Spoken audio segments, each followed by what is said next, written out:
Kama alivyoongea ndugu yangu, muhimu ni alama 3. Tumevuka maji, si tumefika muda huu, lakini tumetoka Dar es Salaam jana alfajiri, tumeingia leo. Juzi wetu tulipitia wapi?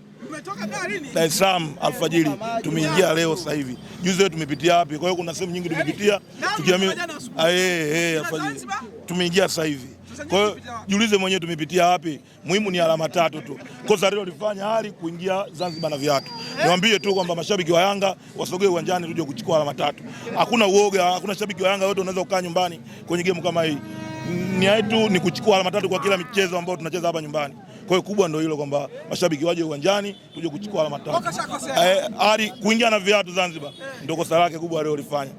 Sisi tumeambiwa yani yule itakiwa hapa ingie bila viatu, lakini alivyokanyaga rizina viatu imeisha.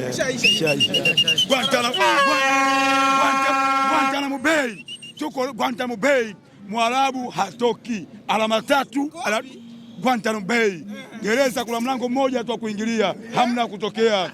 Ukiingia unafungiwa. Yaani ile gereza hata mtu mwenyewe anaojenga ile gereza aliingia kutoka, na Mwarabu hapa hatoki leo. Anahakikisha Guantanamo Bay.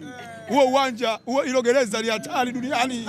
Hilo ukifungwa baba, hakikisha maisha yako yote yameisha. Al-Ahly alama 3 tunatuachia. Ila finali tunaingia Al-Ahly na sisi Yanga ndio tunacheza hapo na finali leo. Finali tena? Klabu bingwa wanafika. Simba yuko wapi wakati huo? Ashajifea zamani siku nyingi. Nani? Yaani wewe mtu yeye yaani Simba sasa hivi anaingia na calculator uwanjani sasa hivi.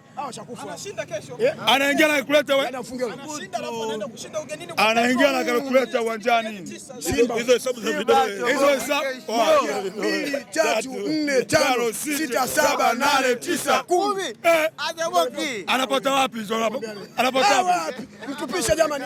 Wapi? Mtupisha jamani. Wapi? Mtupisha jamani. Wapi? Wapi?